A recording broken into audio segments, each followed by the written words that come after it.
And welcome back, fourth and long fans. It's your AFL and AFLW correspondent, Coach Donnie Hess here, back with another AFL round review. And ladies and gentlemen, I welcome back from my US fan series to help me to co-host me today, Miss Alyssa Zaijan. Alyssa, how you doing?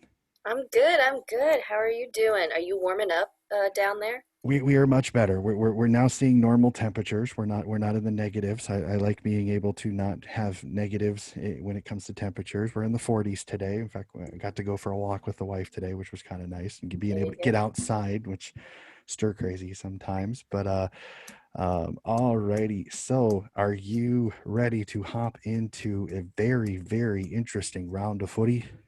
I am more than ready. Let's Oh, do this. alrighty. Well, let's jump in. Let's cannonball into the first game. First game of the round Friday night saw the St. Kilda Saints take on the Geelong Cats in a 55 to 22, 29-point win for the Saints. Gotta ask Miss Alyssa, what did you think of this game? It. I was kind of excited to finally see Geelong win, but I love. I've really started to like the Saints, so it was good to see them pull back ahead, but it was a close one. The Geelong almost got a win. This is a Cats team that I think it's kind of like Richmond. They're building. They're They slowly are. They building. really are. They've had really good first quarters, but they can't keep it going. They've got so much young talent. I think it's just gonna take a bit. They're unfortunately some of these expansion teams have had some trouble, and the G train of Miss Greiser up front is so hard to stop for St. Kilda and their midfield. Really. Patricios, Meyer, McCarthy has a great game. So this Saints midfield was really, really solid and kind of ran over a younger team. I mean, Yeah. Geelong's got to keep their heads up. They kept in this game for a little bit longer than I think some people thought. A lot of people thought this is the St. Kilda team that's going to kind of get their mojo back by beating a younger team. So to see Geelong kind of stay in it a little bit longer than some people thought, I thought was really, really nice. A nice game for them. St. Kilda's kind of back on their winning ways. We'll hope maybe some Yeah. momentum will come from this going into the next rounds. We'll hop over, and by gosh, I have to admit, I'll raise my hand on this. Midway through the fourth quarter, I was so on the Tigers train in this game between Carlton and Richmond. I was so cheering for Richmond to win this game. Unfortunately, they fall just a tiny bit Yeah. short. It was Carlton so close until the end. Carlton 51, Richmond 46, a 5-point win by Carlton. And these Tigers just keep improving each week. It They is really do. absolutely spectacular to see. Ellie McKenzie has another great game. The young superstar. Katie Brennan has a better game. Frederick up front. Mo Conti again, her usual self in the midfield. This is a Tigers team. They're gonna get a win this year. I don't know when it's gonna be. But Maybe it's this coming. week. It's coming. Maybe this week. We'll definitely see. But I'm so rooting for this Tigers team. They've got so many young talent. They've got some older talent. This is the team that's progressing each and every week. I saw a friend of mine who I follow on Twitter is a huge Richmond fan, said they're making their losses less and less each Yeah. week, and that was awesome to see. So I'm hoping that maybe if the trend goes that maybe they'll get their first win in AFLW. Um, from the tightest game of the weekend to Yeah. unfortunately one of the hardest games to watch. But again, this Fremantle team again, a 55 to Yeah. 6, a 49-point win. I mean, is Frio not one of the toughest teams to play right now? They're going so strong as I think a lot of people have expected them to. They're dominating, and it's very unsurprising when you see such a strong force coming out to end up with such a low score for the other team. Yeah, and just in It's goal. it's got to be hard to know you're going out and facing them, especially with the fixture like this where you don't know until the week of. Yeah, I can't imagine what's going through the coaches and players' minds when it's like, oh, okay, um, now we're against Fremantle or like something because they have such energy and such um, smart football skills, and the whole team is just so good and they work so well together. It's amazing. And to quote my buddy Gil, who from round two is Kiera Bowers is a tackling machine. I mean, you have the ball and she's close to you, you're going down, she's going to Yep. tackle you. I mean, it's absolutely amazing watching her play in the midfield. Gemma Houghton, the absolute electric gun up front, is absolutely playing so much. I feel so bad for the Suns team because they're just so young and they're just so Yeah. experienced. I mean, Sarah Perkins gets signs up there, but unfortunately, she's so much better in the so much better in the forward line. But if the midfield can't get her any supply, it's really Yeah. kind of a waste to have it. It's like your Port Adelaide, Charlie Dixon can't do well if the midfield can't get in the footy. So Yeah, it's exactly. The uh, midfield has to lift to get your forwards to be able to yeah. do So I mean, really anything. it's all a progression, unfortunately. And the Saints, the Suns team, unfortunately, there's just that missing piece in the midfield. I mean, we're hoping they progress, but this was just such a tough matchup with by far one of the best teams in the league in Fremantle, and then going from there, the hard to say this was not the upset of the round. North Melbourne versus Collingwood. Collingwood wins by 20. I mean, could you believe this absolutely star-studded North Melbourne team does not kick a goal? I was like by the end of the game, I was like, how did they not? I was like, how did they get no goals? But because like they were playing well, but Collingwood was just stopping them every possible chance. It was crazy, and Yeah, then they missed the chances they did have. yeah, I mean, if you look at it 0-8 to 4-4. So they both had the same amount of shots on goal. It's Yep. Collingwood put them between the big sticks. And you got to say one of the goals of the round was probably Chloe Molloy in the first quarter. That snap around the body, that was impressive. I watched I had almost had to rewind that goal a couple of times because I could not believe that she did that.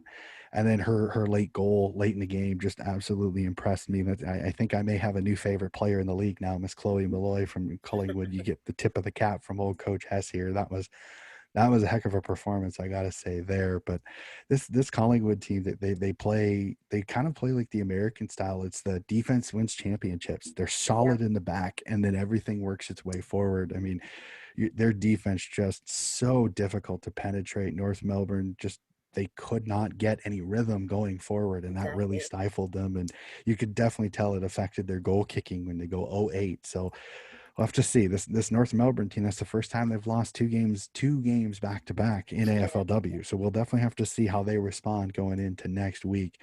Then we hop from that. So we go up to Hickey and see Brisbane face Adelaide, and the questions begin again, my friend. Brisbane did this last year. They beat the teams they're supposed to beat, and they come up short against the teams that they need to beat to become the team that everybody expects them, with a 12-point loss to Adelaide.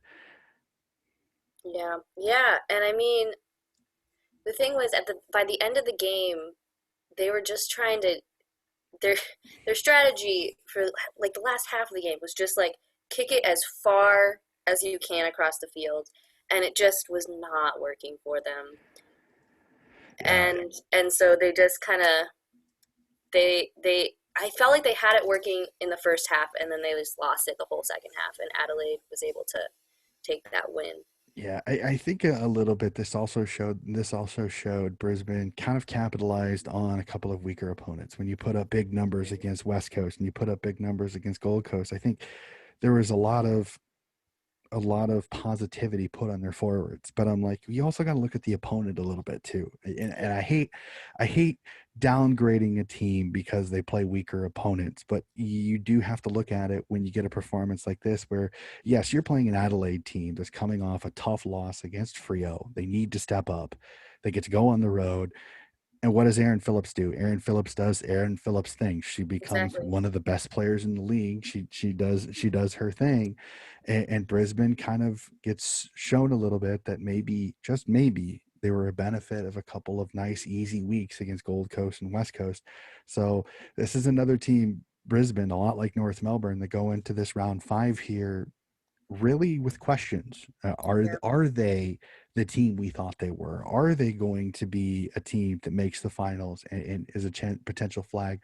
Or are we starting to see the weaning down of maybe only three, maybe four teams being flag contenders, and then two teams kind of making the finals, but not really being in the discussion? But again, there's still five more rounds of footy, still plenty to go. But yeah, those questions, unfortunately, they start to kind of creep in when you win the easy games, but you struggle in the games that that maybe you're going to show how good you really are. yeah. And I think, yeah, especially as we're coming into next round, going to be the like middle round. It's starting to show up. We've got our eyes on all the teams at this point. Yeah, and we're starting to see patterns now. We see patterns of play, so we jump from there, and probably a bounce back team of the league right now after losing round one. Western Bulldogs go play Melbourne. Melbourne coming off an absolutely outstanding win over North. And the Bulldogs pull it out by 13, 37-24. Ellie Blackburn with another fantastic game in the midfield in a battle of midfield titans in Paxton and Blackburn. And what were your thoughts on this game? Um, I really like this game. I always nice to see Danny Marshall out there. So love to see our American on the field, and also my current favorite women's player, maybe because she has the same name as me, but Alyssa Bannon, Mm-hmm.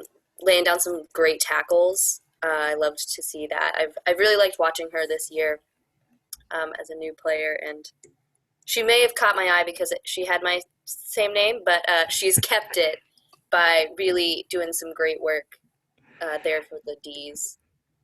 You got to find the unique ways of falling in love with a favorite player, and there's nothing wrong with that. I've heard it before. I've heard many more different stories, but this game was just so good because this was two really good midfields going against Yeah, each other. And just, I mean, you had your forward line, Tegan Cunningham from Melbourne, who had been so unstoppable up forward. Then on the opposite end, you've got Bonnie Too Good, the best surname in the entire AFL. I love it because she's too good. yeah, And Izzy Huntington, the shining star who was in the back line and now has gone forward and just a pack mark crasher. She brings down everything that she can. This game had a little bit of everything. It had intrigue. I kind of loved the broadcast because you were getting some of the Western Bulldogs fans getting angry yeah, halfway through the game because the free kicks were kind of skewing a little bit towards Melbourne's way, but Western just kept coming. They kept staying in the game. Their defense would kick it back out. I the Collingwood North Melbourne and this game were two so good games because not only was kind of the result a little surprising, but just the play. The yeah. play is It's getting great better and play. better and better. I am thoroughly loving it. These girls are showing out. I'm absolutely impressed with this. I cannot wait for the next five rounds because we are in for some absolutely champagne footy. So to end the round, a game that I think when you first look at the fixture, you're kind of like, this who knows how this game is going to go. But the West Coast Eagles came to play. They kept it Mhm. close They did. after kind of a few after a good performance against Frio in a downpour, and then kind of a disastrous performance there against Brisbane to come back. Yes, you lose by 20 at Blacktown, but a GWS team that's starting to kind of find their way. They had Mhm. just an absolutely nuts kind of start to the season with the Sydney cluster, and then having to move to Yeah, Albury, and then they had to move to Adelaide, and then they go play out west against Frio, and then they find out they got a quarantine. So I know it's crazy for them. And like I heard an interview with one of the players where they literally were just like packing their bags and like trying to find ways out of Sydney when they were first leaving because of the cluster. And like mhm. so that team, like half of them were in one place, half of them were in another place. So it's good to see them being able to still have power behind their play when Yep. they have been separated and all over the place, and it's been a hard season for them. Mhm. Well, and the fact that they lost a teammate in the Yeah, I offseason was to gonna send say to Barclays, emotionally, yeah, it's they also. Yeah, it's emotionally very hard for them as well. Yeah. So to see those girls play well, I mean, Elise Parker in the midfield is probably one of the best midfielders in the league. And there's so many good midfielders in this league. And then Cora Staunton, the Irish woman, kicks her first bag of five, and to see her play so well. But this GWS team, I think they're starting to hit their stride. Yes, they've played at home. Let's see kind of how next week goes. But to see them get some momentum back after kind of just a haywire first few weeks, it was kind of nice. So that, ladies and gentlemen, is round four, all seven games. Absolutely amazing. And you and I kind of talked before, Mike, and you didn't hear this, but just breaking this morning, Carleton takes a massive hit. Maddie Prasparkas, the Brownlow medalist from last year, gets suspended. I mean, put your Carleton hat on here for a second, Alyssa. Are you a little bit worried going into round five, knowing that your superstar midfielder is potentially not going to be able to suit up this weekend? Yeah, certainly. It's not great, especially since we're playing the Carlton's playing North, right? Mm-hmm. Yeah. Ugh. That's not what you want. You don't want her off the field, but I don't know if you want to try to contest it. It's Yeah, she's been really rowdy these first few weeks. The yeah, young superstar has definitely shown a little bit of her feistier side this year, which I mean you don't mind to some extent, but when she starts getting in trouble with the tribunal every week, hmm, it starts to become a problem. I'm we'll have to see. Unfortunately, I think she's going to comp. I think she's going to comp it. yeah, Unfortunately, I think she's going to take the suspension just so then she doesn't have to worry about it. It is sad that a superstar is going to miss a game in kind of an important game. I mean, Carleton needs to win footy games after their 0-2 start. So this one will hurt, but you never know. I mean, Carleton could maybe band behind it, maybe have a nice team performance, play for Maddie, and who knows? It's we'll have to see, but we'll go into tipping a tiny yeah. bit later. Um, And at least you get some more time to bring out some other midfielders and yep, see and get them some game time. yep, and That'll make everyone stronger. yeah, and you've still got youth on that team. Grace Egan is a solid midfielder. She'll play really well. I think they'll be okay. It's who they're playing is more of the thing to be a little more concerned, especially after two losses. North Melbourne, quite. We'll have to see. And another thing that you and I were talking about, and I've seen this discussion come up, that with you being a massive Port Adelaide fan and myself being Sydney Swans, you and I are talking AFLW, and sadly, we do not have a horse in the race, shall we say? True. But I've heard this discussion is that unfortunately, looking at the ladder, we see that the last four exhibition teams, unfortunately, are the bottom four teams in the ladder. And this brings up the discussion, and I like discussing it occasionally. Is a diehard Port Adelaide fan, and I know you live and die, and you make sure and keep track of the team, and there's nothing wrong with that. I absolutely love that because I'm the same way with Sydney. Yep. Is your thoughts on, are you willing to wait a couple of years, 4 years, to let some more talent kind of come through the ranks, more young girls being able to play it from 5, 6 years old and not having to worry about the stoppage at 12 with Osball, just to make sure that maybe the talent pool is just a little bit deeper when your Port Adelaide, my Sydney Swans, Essendon, and Hawthorn potentially are the final four to join the league. Right. I mean, going from my heart, I would love to see a women's team instantly. Instantly, I would love to see it. Mm-hmm. Um, but there is that question of what happens with playing when you expand, and if that impacting other teams if you're drawing from their pool, and then as well, we see these are the newest teams are sitting at the bottom of the table. Becomes a question of, do you want to introduce these new teams even though they're gonna struggle for a few years, or yeah, do you wait till there's the talent? I'm kind of on I'm on the side of, I'm willing to go a few rough years to get that out of the way almost, like to play Hmm. through it, because I think any new team is going to have that as coaching comes together and figures out how they're working, and any playing team comes together and figures out how they're working. And I feel like we'll get a deeper talent pool by having more teams. And yes, they're going to have a couple rough years, but then they're going to start to be able to step up because they're getting that playing time in. They're getting that preseason training in more so than they would at a state level. I mean, they're still playing at state level, but without these teams. But maybe a year or two would be good to start seeing those last introduced teams stronger as well. I don't know. I'm on the fence about if it's better or worse for women's sports to try to expand now versus waiting. Very, very true. And it's kind of a head versus heart moment. Like Mm-hmm. I've noticed that too because I've run over it so many times. It's like my head wants now. My head Yeah. wants it now, but my heart for the betterment of the league, I I'm okay with not having it. It's like I understand it either way. I mean, if I see what you're saying is that with maybe with the expansion drafts is that maybe some of these star-studded teams you split them up a little bit, so then Mm-hmm. you bring 2 or 3 stars to each of the new teams, and maybe it evens out the talent pool to where you don't get a North Melbourne or an Adelaide team with 6, 7, 8 potential All Australians on one roster.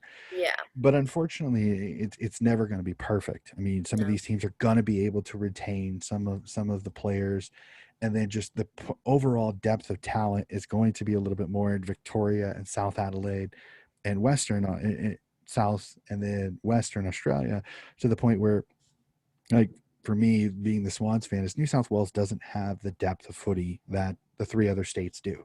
Right. So So Port, there's a talent pool that we can yeah. pull from. There's plenty of South Australia Oh talent. So yeah, yeah, the it's ladies sandful is quite competitive from what yes, I it keep is. seeing. So I think there's talent there.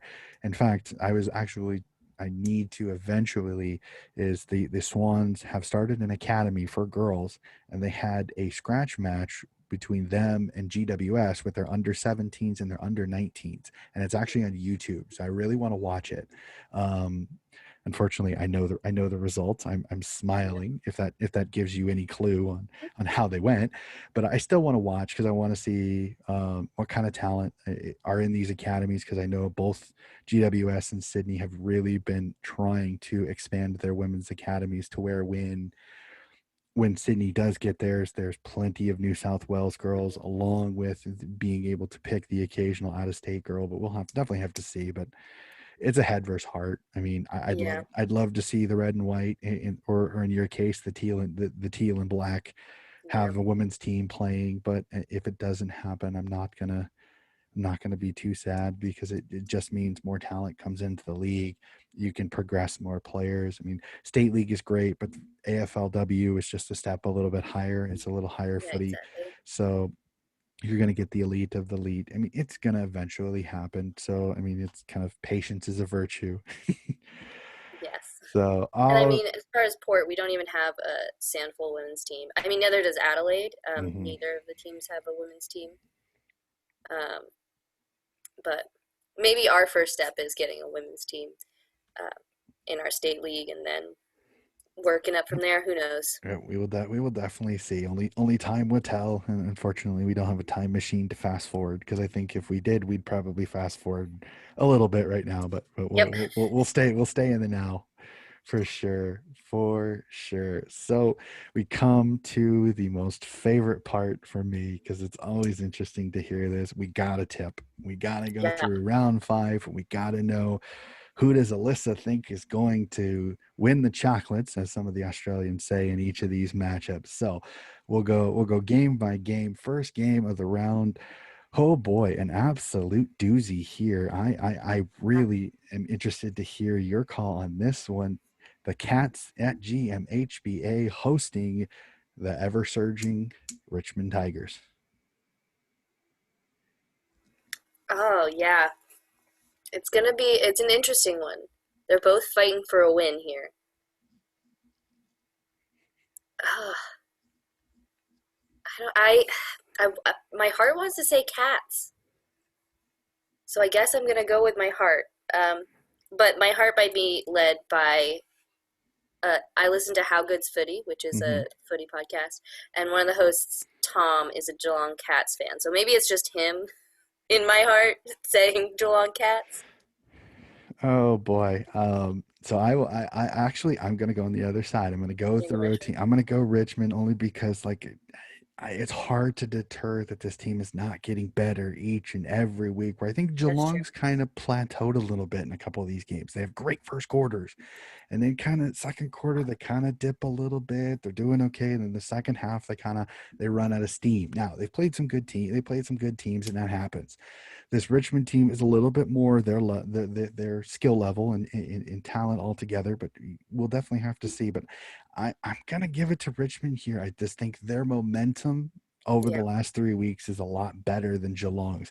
Now it's a small ground. GMHBA is small. The Cats are used to playing a little bit more, so we'll definitely have to see how Richmond adjusts to that. But I'm gonna go with the Tigers here.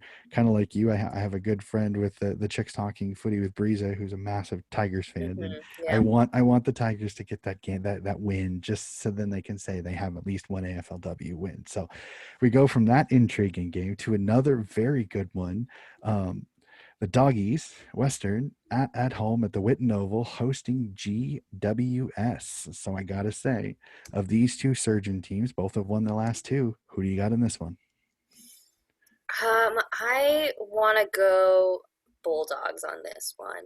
Um, they have. I've really enjoyed watching them play recently, and I think they have a lot of strength going on, and I think they can keep it going. Nathan I Burke's been a great coach, and you can see it working. So I will definitely jump on the doggies with you on this one. I just think they're just so good. Ellie Blackburn is absolutely elite. The team is uh, playing so much better at home at the Witten Oval. So GWS has got to travel down to Victoria. You just never kind of know how the traveling sometimes affects us, and they're so good at the Witten Oval to be able to pull that win off against Melbourne. So I'm gonna tip the doggies on this one. yeah, Yes, Frode, I'm tipping the doggies if you're listening. Always got to make sure he knows that he's awesome. So we hop on from that, and here we go with another test for the Brisbane Lions. They got to go out to Fremantle over to play the Dockers.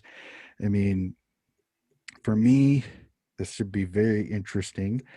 I'm going to go the Dockers. The Dockers are solid at yeah, home. And Brizzy just, I think that game against Adelaide may have shown their vulnerabilities a tiny bit. mhm. We'll see. How do they travel? How do they bounce back from an Adelaide team that kind of showed them that there's still some work to be done? Yeah. I agree. I'm going Fremantle, but I mean, if Brisbane can pull it off and beat Fremantle, then you know what? Maybe they are a stronger team than we're giving them credit for after this last game against Adelaide. But yeah, Fremantle at home, yeah, they're. I can't see them. I mean, I can't see them losing, but I think they're gonna win. If Brizzy pulls off the win here, it'd be the upset of the year. I mean, even a little bit more Oh, than for sure. even more than Carlton winning and the win last week with Western beating Melbourne. This would be the upset of the year so far if Brizzy pulls this off. Brizzy's got the talent. I don't know if they've got the depth of talent that Frio is just an absolute machine right now, and with their team. So I'm Yeah, gonna I agree with you. I think Frio's gonna win this, but I think don't be shocked if Brizzy keeps it close. Don't be shocked. We'll keep that little nugget there. yeah, So now we go from there. We'll go down to the University of Tasmania, where North Melbourne, Tasmania, hosts Carlton. And if Matty Prasparkas does not play, I have a hard time seeing this North Melbourne team not winning this game, but you never know. I'm going to tip North Melbourne, but I think maybe Carlton bands around the fact that they don't have their superstar, and I think they keep this game within a couple goals. But we'll definitely see. What do you have on this, Alyssa? yeah. I think North Melbourne, after this past week's game, not scoring any goals, I think they're really gonna try to step up for next week's game. And if Carlton, yeah, is down for Sparkus, and Melbourne's really given it they're all, I think Melbourne's going to take it. Definitely, for sure. Now we'll hop on. We'll head on over to Adelaide to Norwood. Over will Adelaide will host the Saint Kilda Saints in another very intriguing matchup here. Who do you got in this one? Well, as a Port fan, I don't know if I can ever back the Crows. But aside from that, I'm also just really liking how St. Kilda's playing, but the Crows have been very good. I just can't do the Crows. I can't. I'm backing St. Kilda. I love it. True Port Um, fan. I the can't the back the rival the Crows. I just can't.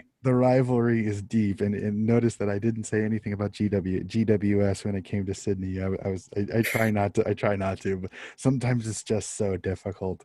Um, this Crows team, if they play like they did against Brizzy, they're very hard to beat. I think Frio's one of the few teams in the league that's going to beat them straight up when it comes to talent wise.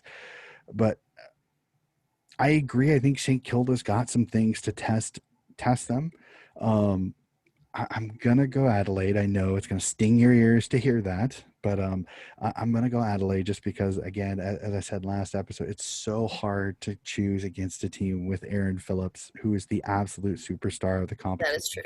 true. And here's another thing that I'm very intrigued about this game is you could be seeing the present day superstar and one of the future superstars in Patricios is a Mm. young midfielder who's absolutely impressed me with every game that she's played. This the Saints team has the talent. I think in the next couple of years they are definitely going to be a tough team. Just got to grow a tiny bit, but this will definitely be fun to see that Patricios potentially versus Aaron Phillips in the midfield. Definitely be interesting there. We hop over, and the other really good game of this round, Carlton at home at Victoria Park hosting the Demons. Oh boy, Alyssa, this could be one of the games of the round. Oh yeah. Uh, I I want to go Melbourne. I think they've been playing really well, and they've got some great like synergy within their team, and I pegged them for the win. Okie dokie. That's a very good. Now, if you would have told me to pick this game before last week, before Collingwood played North and beat North, and Melbourne lost to Western, I'd have told you Melbourne all day. Yeah, But this Collingwood team, again, sorry, Collingwood, I keep doing this. I keep calling you your oldest rivals. I apologize to any Collingwood fans listening to this. I'm the Pies just I don't know what it is about them, but they are just so good defensively with that backline slicer coming out of the back. Their midfield is looking better and better. Their forward line is so difficult to stop because they're a couple headed monster. I'm gonna go the Pies on this one. Not only are they at home, but I think Melbourne kind of we kind of saw how to get to Melbourne, and they're yeah, a team that this defense is going to be tested in this week, especially having to face some of the tough forward matchups. Paxton and her awesome mullet is never easy to stop, but we'll definitely have to see. I'm gonna go Collingwood on this one, but I think this could be the closest game of the round. I think this is yeah. under a I goal. see this one being a real close one, This but is a back I'm and forth sticking to game. Melbourne. That not a problem, and this is a coin flip for me. This Yeah, one I fought with myself a couple of times over, but I'm a momentum person. I think the team with momentum usually is a team I like to follow. I like to tip when it comes to it, and Collingwood's got the forward momentum, where Melbourne's coming off kind of a debilitating loss to Western. So yeah. we will see, and then the final game of the round, and another one a lot like our first game of the week. West Coast hosting Gold Coast, the Hmm. Battle of the Coast. This is a very intriguing game for me because Gold Coast is not playing well. West Coast is playing a little better, but not great. Yeah, They've lost some superstars with Miss Hooker, their midfield, getting hurt in a kitchen accident. Unfortunately, hopefully she heals up very quickly. Unfortunately, she's done for the year. I'm going to go with the Eagles on this one. Again, I think the Eagles just have a little bit more than Gold Coast, but I'm hoping this is a good game and that we get a lot of really good games this round. yeah. I think I'm gonna go with you, um, with the West Coast Eagles. I think they, but it's gonna be. They both are, sitting down at the towards the bottom, and it'll be interesting to see. But yeah, I think the Eagles are just a little bit more there. So we'll see what happens. Definitely. And that will end the tipping for round five. Another very intriguing round of footy. And Miss Alyssa, this has been just another great conversation, another awesome chat with you talking footy. I like it. And I was so happy that we were able to find you around to be able to hop on here and chat with. Yeah, of course. I Um, always love to come chat footy with you. that is awesome, the door is always open here. Our fans again, thank you again for continuing to support. Miss Alyssa, if you want to put out your Twitter again for anybody that wants to continue to follow you, not only Port fans, but maybe some AFLW fans. Yeah, so my Twitter is a superstar Z on Twitter. I also have a Star Wars podcast if any of you also like Star Wars. Um, and you can find that on Twitter at HolocronCast. Or you can Awesome. look up Holochronologist. It's a very long title. Not a problem. As long as you enjoy what you're doing, that's all that matters to me. I must admit, I am not a massive Star Wars person. I kind of grew up in a sports family, so my my knowledge of that is rather limited. So We all have our own things. exactly, for sure. Miss Alyssa, this has been awesome. You have yourself a wonderful evening again.